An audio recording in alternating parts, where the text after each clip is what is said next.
The morning sun cast long shadows across the cobblestone courtyard of Buckingham Palace as Sergeant James Richardson adjusted his red tunic one final time. 23 years of service had taught him that even the smallest details mattered when standing guard for the crown. The brass buttons gleamed like mirrors, his bearskin hat sat perfectly positioned, and his rifle was held at the precise angle drilled into him during countless hours of training. James had always been different from other guards. While most soldiers eventually grew numb to the constant stream of tourists, flash photography, and occasional inappropriate behavior, he maintained a deep personal connection to his duty. His grandfather had served in the same regiment during World War II, and his father had stood guard during the tumultuous 1970s. For the Richardson family, protecting the monarchy wasn't just a job, it was a sacred trust passed down through generations. The crowds were already gathering despite the early hour. Tour buses disgorged excited visitors from around the world, their cameras ready to capture every moment of their London experience. James watched them through his peripheral vision, a skill perfected over years of standing motionless while remaining completely aware of his surroundings. Most tourists were respectful, understanding that the guards were real soldiers performing an important duty, not mere attractions for their entertainment. Among the crowd, a family from Australia set up their camera equipment nearby. The father, David Chun, carefully positioned his wife Sarah and their two young children for the perfect photograph with the iconic guard in the background. James had seen thousands of similar family photos taken over the years, and he appreciated when tourists maintained a respectful distance while creating their memories. "Remember, kids," Sarah whispered to her children, "the guard can't move or talk while he's on duty. He's protecting the Queen's home." 8-year-old Emma nodded solemnly while her younger brother Tommy peered curiously at James's impressive uniform. The family took their photos quickly and quietly, offering a small nod of thanks before moving along to explore other areas of the palace grounds. These were the interactions that reminded James why he loved his position, people who understood the dignity and importance of his role. However, not all visitors shared this level of respect and understanding. Marcus Webb had arrived in London 3 days earlier as part of a bachelor party weekend. The group of American college friends had spent the previous evening in various pubs, and Marcus was still nursing the effects of too much alcohol and too little sleep. Unlike his more sensible friends who had returned to their hotel to recover, Marcus had decided to continue the party alone, convinced that London owed him the experience of a lifetime. Standing before Buckingham Palace, Marcus felt a surge of entitlement mixed with resentment. In his alcohol-clouded thinking, the grandeur before him represented everything he felt was wrong with the world: unearned privilege, inherited wealth, and outdated traditions. The sight of James standing at perfect attention in his elaborate uniform only intensified these feelings. "Look at this guy," Marcus muttered to himself, pulling out his phone to record what he was convinced would become viral content. Standing there like a statue, pretending to be important, James remained focused straight ahead, but his trained awareness picked up on Marcus's approach. The tourist's unsteady gait and aggressive body language triggered the guard's internal alert system. Years of experience had taught him to identify potential troublemakers long before they acted on their intentions. Marcus circled James slowly, recording video while providing his own commentary. "This is what's wrong with the world, people. This guy gets paid to stand here and look fancy while real people work real jobs. But he's never done an honest day's work in his life." The words stung more than James let show. His military service had taken him to Afghanistan twice, where he'd lost close friends and witnessed horrors that still visited him in dreams. He'd earned his position through merit, discipline, and sacrifice, qualities that seemed lost on the increasingly agitated tourist now confronting him. Several other visitors began to notice the commotion. The Chin family, who had moved to a nearby area to continue their sightseeing, watched with growing concern as Marcus's behavior became more erratic. Other tourists pulled out their own phones, some hoping to capture drama, others worried about the escalating situation. "You know what I think?" Marcus continued, emboldened by what he perceived as his growing audience. "I think you're just another overpaid government employee living off taxpayers while pretending to be special. You probably couldn't handle a real job if your life depended on it." James's jaw tightened imperceptibly. The regulations governing his conduct were crystal clear. He was to remain silent and motionless except in cases of direct threat to royal security or personal safety. Verbal abuse, unfortunately, did not qualify for response. He'd endured worse provocations during his career and had always maintained his composure and dignity. But Marcus wasn't finished. The lack of reaction from James seemed to frustrate him further, interpreting the guard's professional restraint as weakness or fear. He stepped closer, now just inches from James's face, his phone camera capturing every moment. "What's wrong, soldier boy? Cack out your tongue? Or are you just too scared to answer a real question?" The crowd around them had grown larger, with tourists forming a loose circle around the confrontation. Some looked uncomfortable with Marcus's behavior, while others seemed to enjoy the spectacle. A few began their own recordings, sensing that something significant was about to happen. James could feel the weight of dozens of eyes upon him. In his peripheral vision, he noticed palace security personnel beginning to take notice of the situation.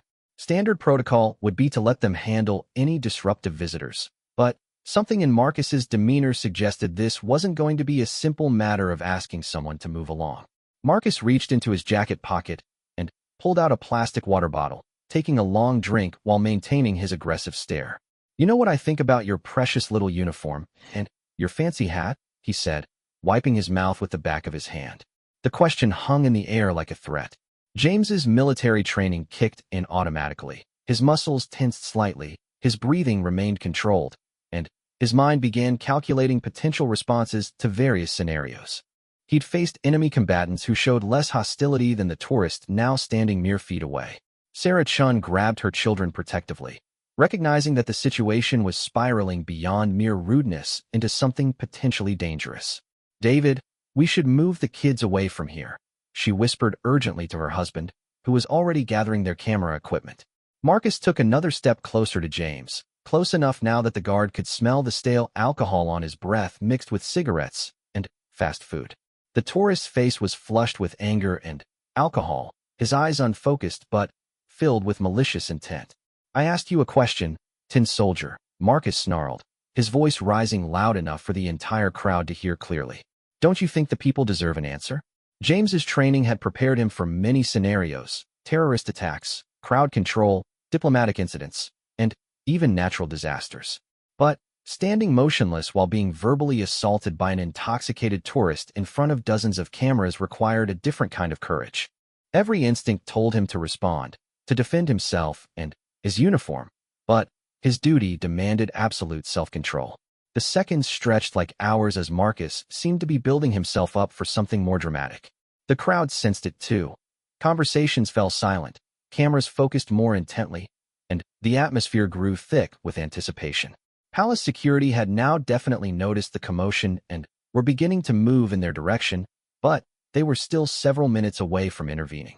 James would have to handle whatever came next on his own, relying on his training, his discipline, and his deep commitment to the oath he'd sworn when he first put on the uniform.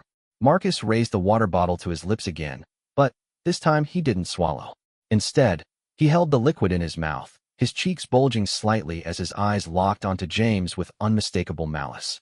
The guard's heart rate increased slightly, but his breathing remained steady. He could see exactly what was about to happen, and yet protocol demanded he continue standing at attention, unable to defend himself, unable to step away, unable to do anything except endure whatever humiliation this stranger had planned for him. The moment seemed frozen in time. Marcus with his mouth full of water, James standing perfectly still in his immaculate uniform, and dozens of tourists watching with a mixture of fascination and horror as they realized they were about to witness something that would be talked about and shared around the world within hours. The morning sun continued to shine down on the palace courtyard, illuminating what would soon become one of the most memorable confrontations in the recent history of the Royal Guard. Neither man could predict exactly how the next few moments would unfold, but both understood that this interaction would change everything that came after. James thought briefly of his grandfather, who had faced down Nazi bombers during the Blitz while defending London. He thought of his father, who had maintained his post during riots and protests that had shaken the foundations of British society. 3 generations of Richardson men had stood guard at this very spot, and each had faced their own tests of character and duty. Now it was James's turn to prove that the honor of the uniform was worth more than personal pride or comfort. The true test of a royal guard wasn't how well he could march or how straight he could stand. It was how he conducted himself when facing the worst that humanity could offer while representing the best of British tradition and values. Marcus's eyes narrowed with determination as he prepared to cross a line that would transform him from merely rude tourist to something far worse. The water in his mouth grew warm as he savored the moment of power he felt over the motionless soldier before him.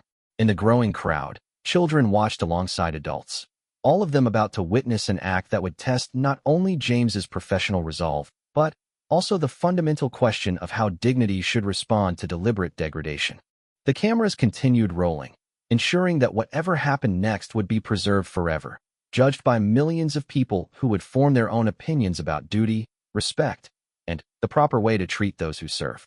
The stage was set for a confrontation that would reveal the true character of both men and leave an indelible mark on everyone who witnessed it. The moment arrived with shocking suddenness. Marcus leaned forward and spat the water directly into James's face, the liquid striking the guard's cheek and running down his perfectly pressed red tunic. The crowd gasped collectively, some stepping backward in shock while others pressed closer, their phones capturing every second of the humiliating assault. James felt the warm water trickle down his face and onto his uniform, but his expression remained unchanged. 23 years of military discipline held him in place like an iron rod, even as every fiber of his being screamed for retaliation.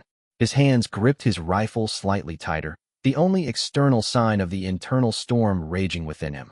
Marcus stepped back with a satisfied grin, clearly pleased with his performance for the cameras. "There's your royal treatment, soldier boy," he announced loudly, ensuring his voice carried to the crowd. "That's what I think of your fancy costume and your pretend importance." The tourists surrounding them reacted in dramatically different ways. Some looked disgusted by Marcus's behavior, while others seemed entertained by the spectacle. A few began arguing among themselves about whether the guard deserved such treatment, their voices rising in heated debate. Sarah Chun covered her children's eyes and quickly led them away from the scene, horrified that they had witnessed such disrespect. Her husband David lingered for a moment longer, torn between disgust at Marcus's actions and admiration for the guard's composure under such extreme provocation. "How can he just stand there?" David whispered to his wife as they moved away. "If someone did that to me, I'd—" "That's exactly why he's a royal guard, and we're not," Sarah replied softly, glancing back at James with newfound respect. "Look at him. He's not moving a muscle." Indeed, James remained perfectly still, water still dripping from his face onto the ancient stones beneath his feet. Inside his mind, however, a complex calculation was taking place. Military protocol was clear about maintaining position and composure, but it also included provisions for situations that threatened the dignity of the crown or the safety of civilians. Marcus, emboldened by what he interpreted as weakness, decided to escalate further. He pulled out his phone and began recording a selfie video with James visible in the background, the water stains clearly evident on the guard's uniform. "Hey everyone, Marcus Webb here in London," he announced to his phone camera. "Just gave one of the Queen's guards a little reality check. These guys think they're so special with their fancy uniforms, but look at him now. Can't even defend himself when a real American shows him what's what." The casual cruelty in Marcus's voice struck several nearby tourists as profoundly wrong. An elderly British gentleman named Henry Worthington, a veteran himself who had served in the Royal Navy during the Falklands War, felt his blood beginning to boil as he watched the young American mock the motionless guard. "That's quite enough, young man," Henry said firmly, stepping forward from the crowd. His voice carried the authority of someone accustomed to being obeyed. "You've made your point. Now move along before you embarrass yourself further." Marcus turned to face this new challenger, sizing up the older man with obvious contempt. "Oh, what's this? Another British wannabe hero? You want some of the same treatment, old man?" Henry's jaw tightened, but he maintained his composure. "I'm suggesting you show some respect for a man doing his duty. That guard has likely seen more real action than you'll experience in your entire life." "Real action?" Marcus laughed harshly. "Standing around in a costume is real action? Please. I bet this guy couldn't handle 5 minutes in the real world." What Marcus didn't know, what none of the tourists knew, was that James Richardson had indeed seen considerable real action. His military service included 2 tours in Afghanistan, where he had distinguished himself in combat operations that remained classified. He carried shrapnel scars on his left shoulder from an improvised explosive device that had killed 2 of his closest friends. The medals hidden beneath his ceremonial tunic told stories of courage under fire that made this public humiliation seem almost trivial by comparison. But James also understood something that Marcus clearly didn't. that true strength often meant restraint, and that the highest form of service sometimes required enduring injustice for a greater purpose. His grandfather had explained this to him years earlier, when James was just a young boy dreaming of military glory. Real courage, James, his grandfather had said, isn't about fighting when you're angry. It's about standing firm when everything in you wants to run, and staying silent when everything in you wants to scream. The uniform doesn't make you a soldier, your choices do. As the confrontation continued around him, James found himself remembering those words with crystal clarity.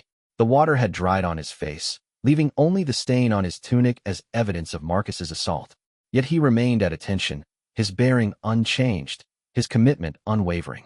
Palace security had finally begun moving more urgently toward the scene, but they were still several minutes away through the growing crowd. A few tourists had started taking sides, with some defending James's right to dignity and others arguing that the guards were fair game for public entertainment. Marcus, sensing that he was losing some of his audience's support, decided to attempt one final escalation. He reached into his pocket and pulled out what appeared to be a small packet of mustard from a fast food restaurant. "You know what? I'm not done teaching this toy soldier a lesson," he announced, tearing open the packet. "Maybe a little more color will help him understand what real people think of his precious uniform." This crossed a line that even some of Marcus's supporters couldn't stomach. Several tourists began actively protesting, with voices calling out, "That's enough," and "Leave him alone." But Marcus seemed beyond caring about public opinion, driven now by alcohol, ego, and the intoxicating feeling of power over someone who couldn't fight back. Henry Worthington stepped closer, his voice dropping to a dangerous whisper that only Marcus could hear. "Son, I'm going to tell you one time, and one time only. Walk away now, or I will personally ensure that your behavior here follows you for the rest of your life." That guard may not be able to respond, but I can, and I will. Marcus hesitated for the first time, something in the older man's tone penetrating through his alcohol-fueled bravado. But the presence of the cameras and the crowd had created a momentum that was difficult to stop. He'd gone too far to back down now, without looking weak. "Is that a threat, old man?" Marcus demanded, raising his voice so the crowd could hear. "Because last I checked, this was a free country, and I have every right to express my opinion about government employees who waste taxpayer money." "Freedom of expression doesn't include assault," Henry replied calmly. "And what you did constitutes assault in any civilized nation." The word assault rippled through the crowd, causing some people to see Marcus's actions in a new light. What had seemed like harmless tourists' mischief suddenly appeared more serious when framed in legal terms. James, meanwhile, continued his internal struggle with the situation. Military regulations were clear about his duties, but they also included provisions for protecting civilians and maintaining order. The growing tension in the crowd around him was beginning to feel potentially dangerous, with voices rising and people taking increasingly aggressive stances. A young woman named Lisa Martinez, a journalism student from Spain who had been quietly filming the entire encounter, found herself torn between her professional instincts and her personal moral compass. She had captured everything on her phone, knowing that the footage would likely be viewed by millions of people worldwide. But she also felt increasingly uncomfortable with her role as a passive observer to what was clearly becoming a serious incident.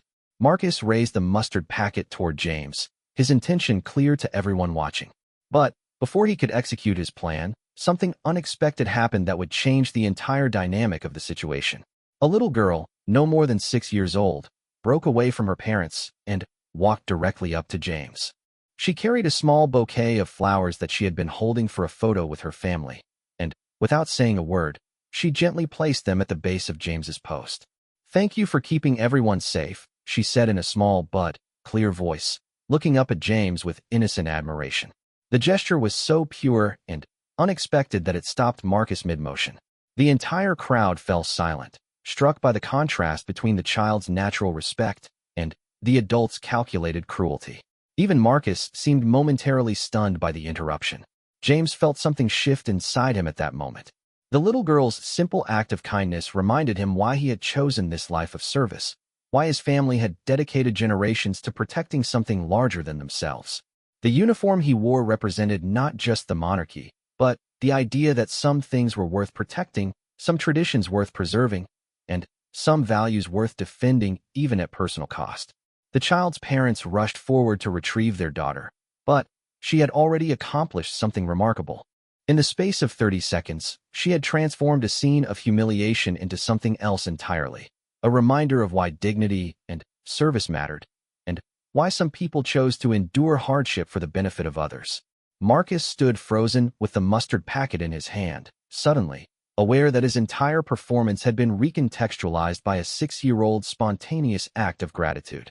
The cameras continued rolling, but now they were capturing his hesitation, his uncertainty, his growing awareness that he had become the villain in a story he had thought he was writing. The moment stretched on, pregnant with possibility. Would Marcus complete his intended humiliation of the guard, or would the child's intervention provide him with a face-saving opportunity to step away from a situation that was spiraling beyond his control? James remained perfectly still, but something had changed in his bearing. The little girl's flowers lay at his feet like a small shrine to the values he represented, and their presence seemed to radiate a kind of protective power that even Marcus could feel. The crowd waited, the cameras recorded, and the next few seconds would determine how this confrontation would be remembered by everyone who witnessed it. Marcus stood paralyzed by indecision, the mustard packet trembling slightly in his raised hand. The little girl's innocent gesture had shattered his momentum completely, leaving him exposed before dozens of cameras and an increasingly hostile crowd. For the first time since the confrontation began, he seemed to truly see James not as a symbol of everything he resented, but as an actual human being standing motionless despite being publicly humiliated. The child, oblivious to the dramatic tension she had interrupted, skipped back to her parents with a satisfied smile. Her mother, tears streaming down her face, hugged her daughter close while staring at James with profound gratitude and respect. "Mummy, why is the nice soldier crying?" the little girl asked, pointing at James's face. Everyone looked more carefully at the guard's face, and, indeed, a single tear had traced its way down his cheek, mixing with the residue from Marcus's earlier assault. But these weren't tears of shame or humiliation. They were tears of gratitude and renewed purpose, triggered by the pure kindness of a child who had reminded him why his service mattered. Henry Worthington seized the moment of Marcus's hesitation. "You have a choice to make, young man," he said quietly but firmly. "You can continue down this path and forever be remembered as the person who abused a man who couldn't defend himself, or you can choose to be better than that." Marcus looked around at the faces surrounding him, seeing for the first time the disgust and disappointment in many of their expressions. What had started as a moment of perceived triumph was rapidly becoming his worst nightmare. His phone, still recording his selfie video, captured his own uncertainty and growing shame. I was just," Marcus began, but the words died in his throat. How could he explain his actions to these strangers when he couldn't even explain them to himself? James, meanwhile, had reached a decision that would define not only this moment, but potentially his entire career. The sight of that little girl's flowers at his feet, combined with the growing tension in the crowd, had activated something deeper than military protocol. It had activated his fundamental duty as a protector. Very slowly, almost imperceptibly, James began to move. It started with just his eyes, shifting to make direct contact with Marcus for the first time. The American tourist froze completely under that steady, compassionate gaze. "Sir," James spoke, his voice carrying clearly across the silent courtyard. The crowd gasped. Royal Guards weren't supposed to break protocol by speaking while on duty. "I can see that you're hurting." Marcus's mouth dropped open in shock. Of all the responses he might have expected, this wasn't one of them. What did you say?" James's voice remained calm and steady, filled with the kind of authority that came from years of military service and genuine life experience. "I said I can see that you're hurting. Whatever brought you to this moment, whatever pain you're carrying that made you feel the need to humiliate a stranger, I want you to know that I don't hold it against you." The mustard packet slipped from Marcus's nerveless fingers, falling to the cobblestones with a small splat. His entire body began to shake as the guard's unexpected compassion cut through his alcohol-fueled anger like a knife through butter. "You don't understand," Marcus whispered, his voice barely audible. "You don't know anything about me."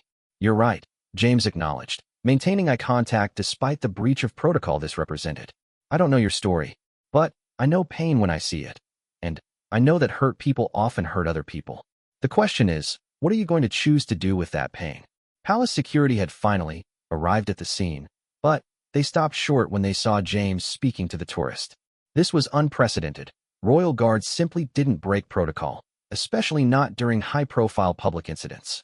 The senior security officer reached for his radio, unsure whether to intervene or allow the situation to continue developing. Henry Worthington watched with amazement as James slowly stepped down from his post, still maintaining his dignified bearing, but clearly choosing compassion over protocol. The old veteran recognized true leadership when he saw it, and he was witnessing something extraordinary. 23 years I've stood at this post, James continued, his voice carrying to everyone in the crowd. I've seen thousands of people, from world leaders to families like yours, and I've learned that we're all carrying something. Some days are harder than others.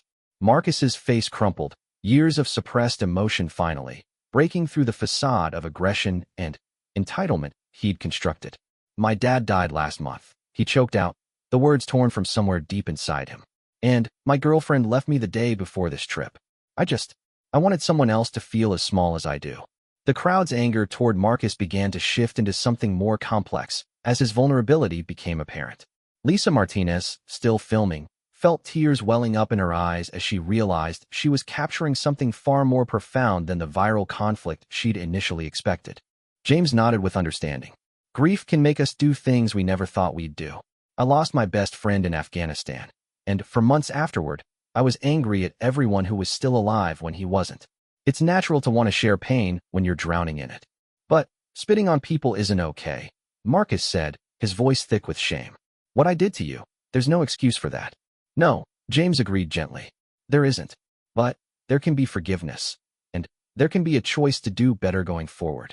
The little girl who had brought the flowers tugged on her mother's hand. Can I give the sad man a flower too? She asked in her clear, innocent voice.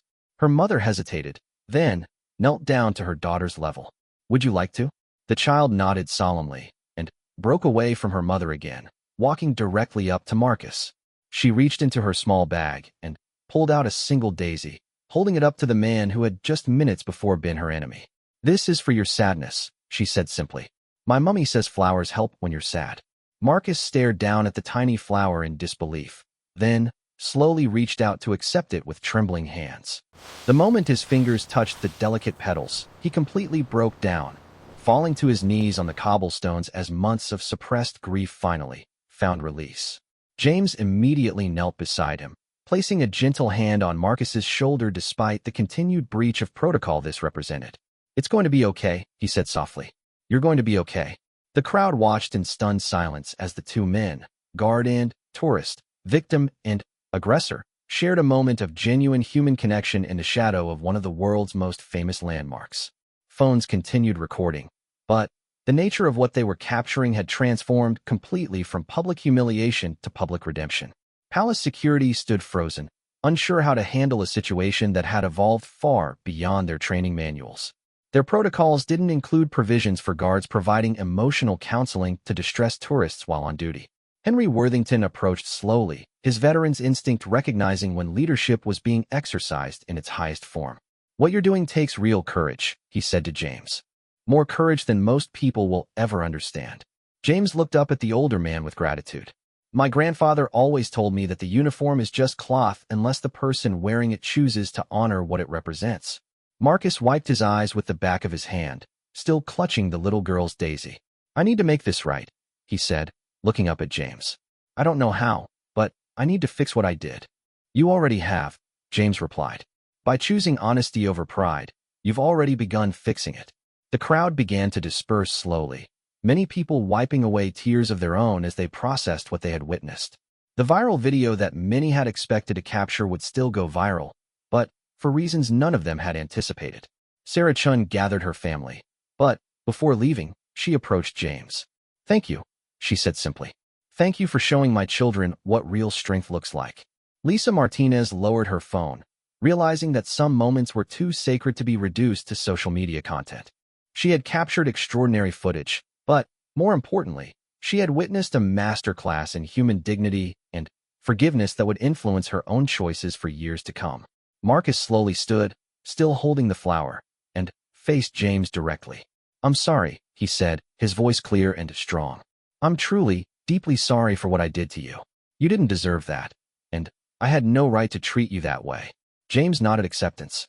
Apology accepted. Now the question is, what are you going to do with the rest of your life? How are you going to honor your father's memory and your own capacity for growth? It was a question that would follow Marcus long after he returned to America, shaping decisions and relationships in ways he couldn't yet imagine. The man who had come to London seeking to diminish someone else had instead discovered the possibility of becoming more than he had ever believed possible. As the immediate crisis passed, palace security finally approached, uncertain how to handle a guard who had so thoroughly broken protocol, while simultaneously demonstrating exactly why such protocol existed in the first place, to create the conditions under which real service could flourish. The senior officer, a man named Captain Reynolds who had served alongside James for over a decade, approached with a mixture of concern and admiration. The aftermath of this incident would require careful handling, both for James's career and for the reputation of the Royal Guard as an institution.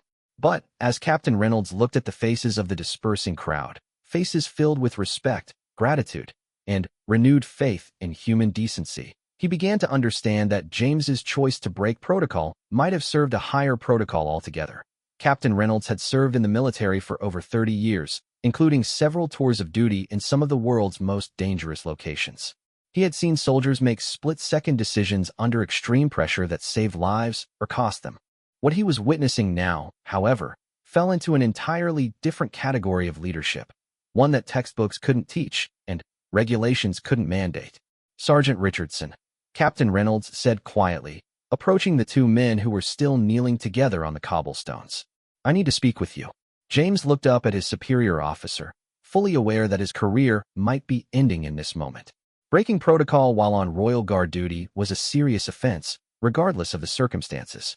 But as he met Captain Reynolds' eyes, he saw something unexpected, not anger or disappointment, but a complex mixture of concern and what might have been pride. Sir, James responded, slowly rising to his feet while helping Marcus do the same. I understand that I violated standing orders. Captain Reynolds nodded. You have. The question is whether those violations served a higher purpose. He looked around at the dispersing crowd, many of whom were still taking photos and videos, their expressions dramatically different from the hostile curiosity that had characterized the initial gathering. Marcus stepped forward, still clutching the little girl's daisy.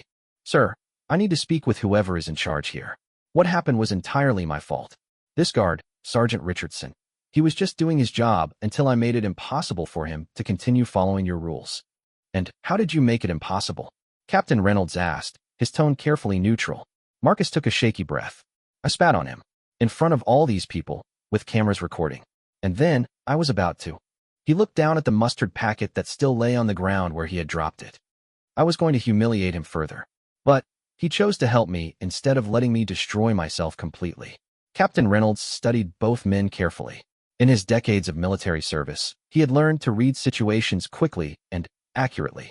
What he saw here was a textbook example of leadership under pressure, even if it hadn't followed the textbook rules. Sergeant Richardson, he said formally, you will need to file a complete incident report. There will be an investigation, and there will likely be consequences for breaking protocol. James nodded, accepting this reality with the same composure he had maintained throughout the entire confrontation. I understand, sir. I'm prepared to accept whatever consequences are deemed appropriate.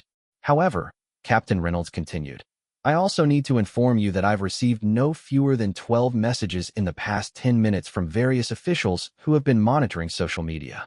The video of this incident has already been shared thousands of times, and the response has been unprecedented. Lisa Martinez, who had been preparing to leave, paused to listen. As a journalism student, she understood the power of viral content, but she was curious about the specific nature of the public response to what she had witnessed. What kind of response, sir? James asked, genuinely puzzled. Captain Reynolds checked his phone briefly. Messages of support, praise for your handling of the situation, and quite a few people expressing renewed respect for the institution of the Royal Guard. It seems the public has interpreted your actions not as a breach of discipline, but as an example of exactly the kind of values the Guard is meant to represent. Marcus looked stunned. People are supporting him? After what I did. They're supporting what he chose to do with what you did, Captain Reynolds explained. There's a difference. Your actions were reprehensible, but his response has reminded people why institutions like the Royal Guard exist in the first place. Henry Worthington, who had remained nearby throughout the official conversation, stepped forward with the confidence of someone accustomed to being heard in important matters. "Captain Reynolds, I presume," he said, extending his hand. "Henry Worthington, Royal Navy, retired. I witnessed this entire incident from beginning to end." Captain Reynolds shook the offered hand. "Mr. Worthington, your testimony will be valuable for the investigation. My testimony will be that Sergeant Richardson demonstrated exactly the kind of judgment and leadership that makes Britain proud of its military," Henry said firmly. He assessed a deteriorating situation that could have escalated into something much worse, and he defused it using precisely the right combination of authority and compassion. "The protocol exists for important reasons," Captain Reynolds reminded him. "Royal Guards maintain their posts to demonstrate unwavering commitment to duty." "And what is the ultimate duty?" Henry countered. "To stand motionless regardless of circumstances, or to serve the greater good of the realm and its people? Because from where I stood, Sergeant Richardson served that greater good magnificently." James felt overwhelmed by the support he was receiving, but also deeply aware of the complexity of his situation. "Sir, with respect, I don't want anyone to defend my actions if they were genuinely wrong.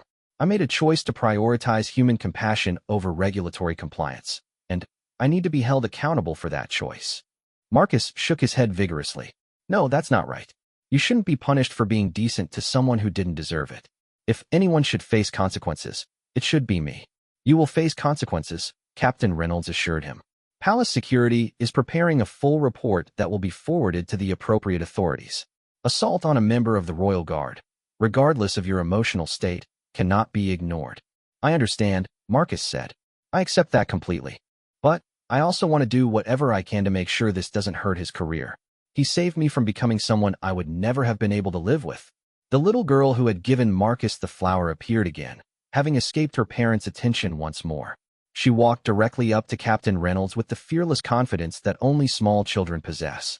"Are you going to arrest the nice soldier?" she asked seriously. "Because he was just helping the sad man." Captain Reynolds looked down at the child, then at the faces of the adults surrounding him, tourists from around the world who had witnessed something extraordinary and were clearly invested in seeing it resolved justly. "What's your name, young lady?" he asked gently. "Emma Chun," she replied proudly. "I gave the sad man a flower because my mummy says flowers help when people are crying." "That was very kind of you, Emma. And no, I'm not going to arrest the soldier. But there are rules that adults have to follow, even when they're trying to help people." Emma considered this seriously. Are the rules more important than helping people? It was a question that cut to the heart of the entire situation, posed with the devastating clarity that only a child could achieve. Captain Reynolds found himself genuinely struggling with the answer. Saracen finally caught up with her daughter, looking embarrassed. "Emma, you can't just run off like that." "I'm sorry, officers, she's very curious about everything."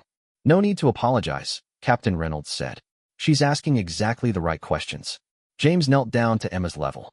"Emma, the rules are important because they help people understand what to expect from us.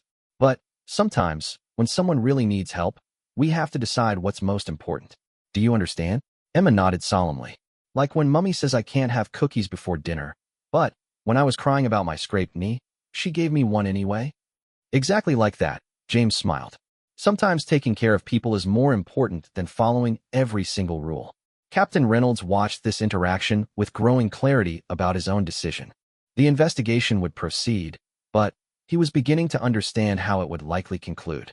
Marcus stepped forward one more time. "Captain, I have a request. I want to write a formal letter explaining exactly what happened here and taking full responsibility for my actions. And I want to make a donation to whatever charity or organization supports the families of guards who have been injured or killed in service." "That's not necessary," James protested. "Yes, it is," Marcus insisted. "It's not enough, but it's a start. And I want to learn more about what you do, about why this job matters. I've been incredibly ignorant, and ignorance isn't an excuse." Henry Worthington nodded approvingly. "That's the spirit, young man. Recognition of error is the beginning of wisdom." Lisa Martinez finally spoke up, having made a decision about her role in all this. "I've been filming this entire incident," she announced. "I have everything on video. But I want you all to know that I'm not planning to sell it to any media outlets or use it for personal gain. This story belongs to all of you, not to me." "What will you do with it?" Captain Reynolds asked. "I'd like to work with you to make sure it tells the right story," Lisa replied. People should see what real leadership looks like, and they should understand the difference between viral content and actual journalism. Captain Reynolds looked around at the group that had formed around this incident. A disgraced tourist seeking redemption, a veteran guard who had chosen compassion over protocol, a retired naval officer defending institutional values, a child asking profound questions about right and wrong, and a young journalist choosing integrity over opportunity. Sergeant Richardson, he said formally, report to my office at 0800 tomorrow morning. We'll conduct the formal investigation then. Yes, sir. And Sergeant. Sir, bring copies of the letters of commendation you received during your Afghanistan service. I suspect they may be relevant to our discussion. James looked surprised. Sir, those missions were classified. The specifics remain classified, Captain Reynolds clarified. But your character under fire has already been established through proper channels. Tomorrow we'll discuss how that character was demonstrated here today. As the group began to disperse, Marcus approached James one final time. I know this isn't over for either of us, he said. But I want you to know that you changed my life today.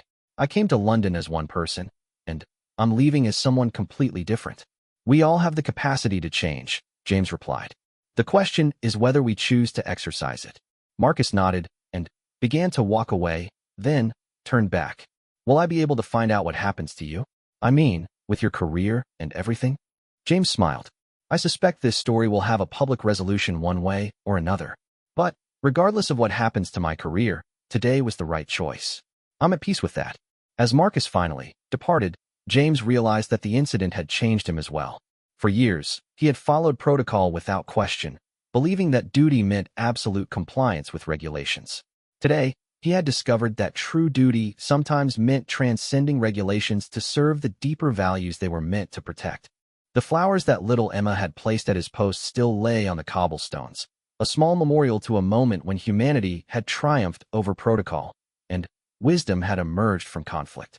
Tomorrow would bring investigations, reports, and consequences, but tonight would bring reflection on a day when everyone involved had learned something important about the difference between following rules and serving principles. 6 months after the incident that would forever change his understanding of service and duty, James Richardson stood once again in the courtyard of Buckingham Palace. But this time, he wasn't alone, and he wasn't standing guard. He was part of a ceremony that no one could have predicted when Marcus Webb first approached his post with anger in his heart and alcohol on his breath. The morning was crisp and clear, with autumn sunlight casting long shadows across the same cobblestones where confrontation had transformed into compassion. A small gathering had assembled, carefully selected invitees whose lives had been touched by the events of that transformative day. Captain Reynolds, now promoted to colonel, stood at a podium that had been erected near the exact spot where James had broken protocol to help a struggling stranger. Behind him, representatives from the royal household, military leadership, and several members of parliament waited to participate in what had become known as the Richardson Initiative. Marcus Webb stood among the invited guests, barely recognizable from the angry, intoxicated tourist he had been 6 months earlier. The months following the incident had been among the most challenging of his life, but also the most transformative. He had entered therapy to address his grief and anger, completed a substance abuse program, and dedicated himself to understanding the military service and sacrifices that he had so carelessly mocked. The investigation into James's breach of protocol had concluded 3 months earlier with a result that surprised no one who had witnessed the original incident. Rather than facing disciplinary action, James had been commended for demonstrating exactly the kind of leadership and judgment that the Royal Guard was meant to embody. The official report stated that his actions had upheld the highest traditions of military service while adapting to circumstances not covered by existing protocols. More significantly, the incident had prompted a comprehensive review of Royal Guard procedures, leading to the development of new guidelines that balance traditional protocol with practical wisdom about human dignity and public safety. The Richardson Initiative, as it came to be known, established formal training programs for guards in conflict de-escalation and crisis intervention. Lisa Martinez, now a full-time correspondent for an international news organization, stood among a small group of carefully vetted journalists who had been invited to document the ceremony. Her original footage of the incident had indeed gone viral, but she had used her newfound platform to tell deeper stories about service, sacrifice, and the power of individual choices to influence larger institutions. Henry Worthington, the retired naval officer who had first spoken up in James's defense, had become an unlikely mentor to Marcus during his recovery process. The two men had developed a friendship that transcended their generational differences, bonded by their shared respect for military service and their witness to an extraordinary moment of human connection. The Chen family had returned to London specifically for this ceremony, bringing with them 6-year-old Emma, whose simple act of giving flowers to both the guard and his tormentor had become a symbol of the entire incident. Emma, now 7 and even more confident, carried a new bouquet of flowers that she would present during the ceremony. "Ladies and gentlemen," Colonel Reynolds began, his voice carrying clearly across the courtyard, "we gather today not to celebrate a breach of protocol, but to recognize the difference between following rules and serving principles." The small crowd listened intently as he continued. 6 months ago, Sergeant James Richardson faced a choice that had no clear answer in our regulations. He could maintain his post according to traditional protocol, or he could intervene to prevent a situation from escalating into something potentially dangerous for all involved. James stood at attention in his dress uniform, the same red tunic and bearskin hat that had been stained with water and humiliation, now pristine and dignified. But everyone present knew that the real change wasn't in his appearance. It was in the institutional recognition of what his choices had represented.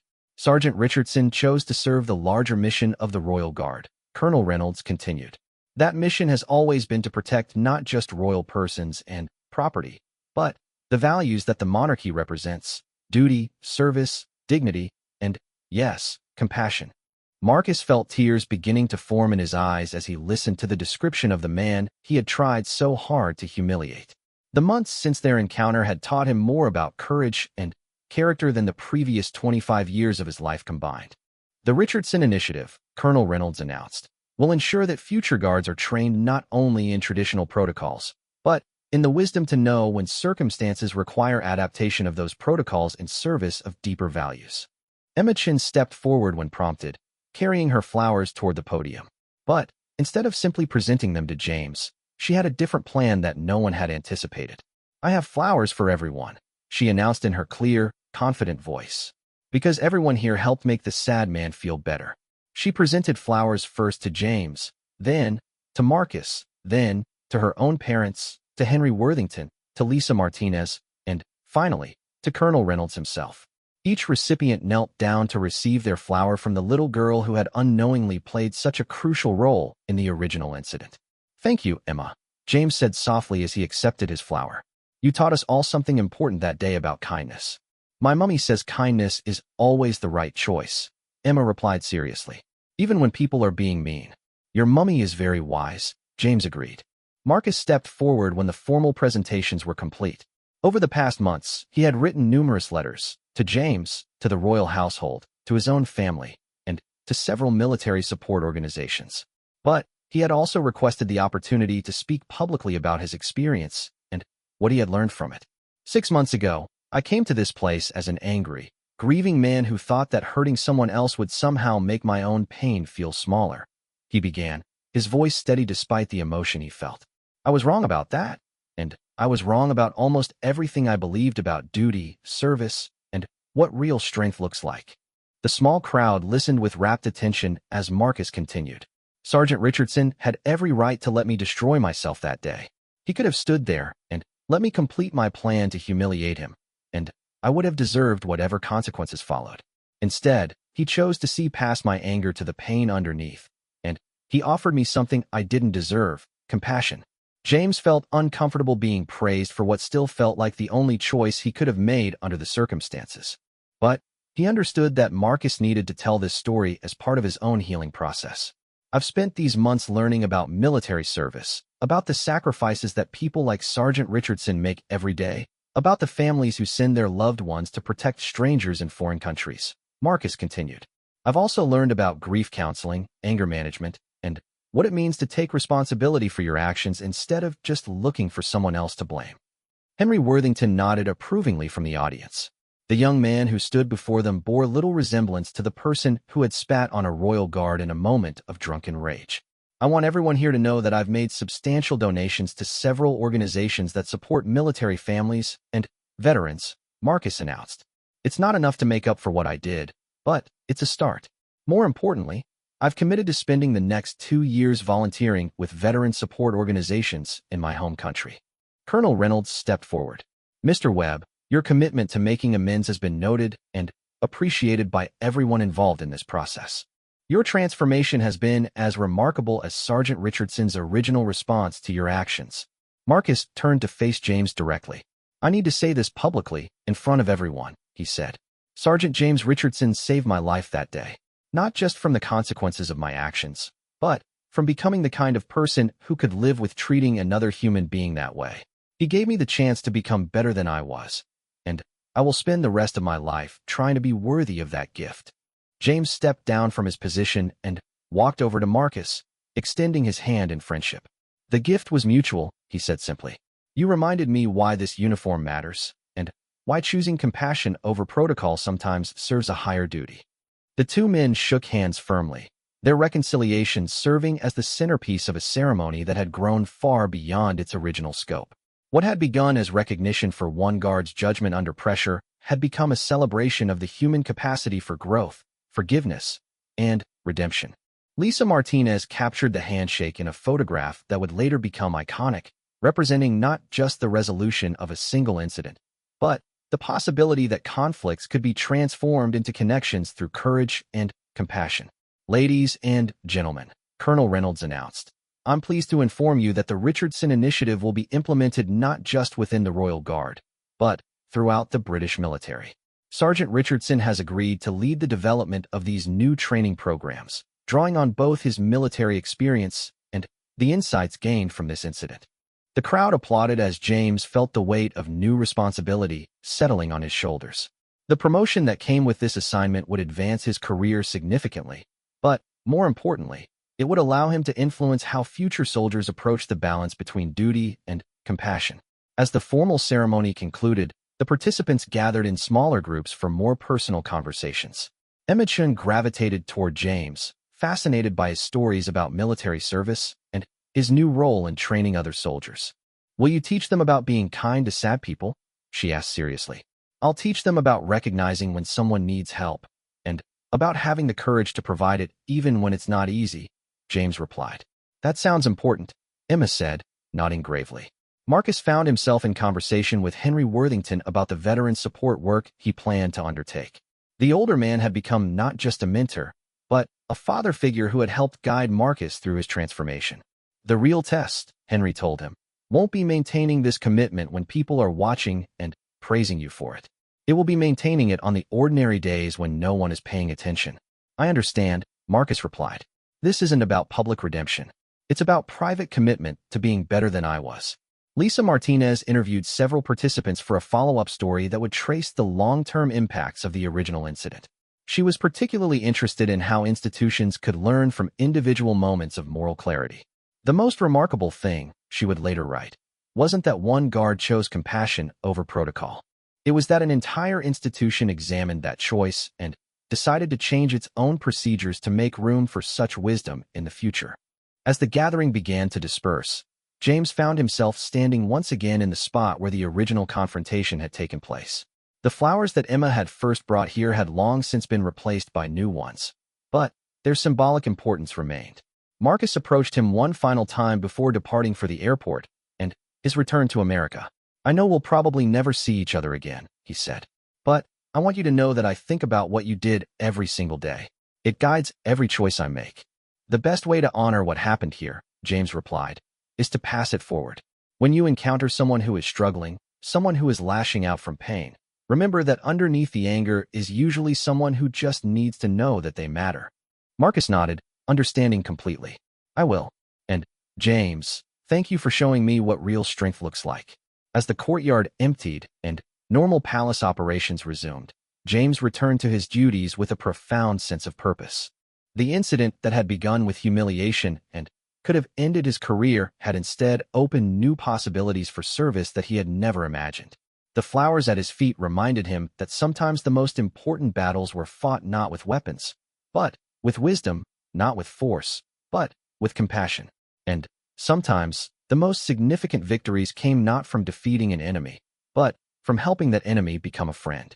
The Richardson Initiative would go on to influence military training programs around the world, but its true legacy would be measured in countless individual moments when soldiers chose understanding over conflict, when they recognized the humanity in even their most difficult encounters, and when they remembered that the highest form of strength often looked like gentleness. 6 months after a drunken tourist had spat on a royal guard, the same courtyard had become the birthplace of a new understanding about what it meant to serve, to protect, and to honor the uniform through choices that transcended regulation to touch the deeper values that made service meaningful.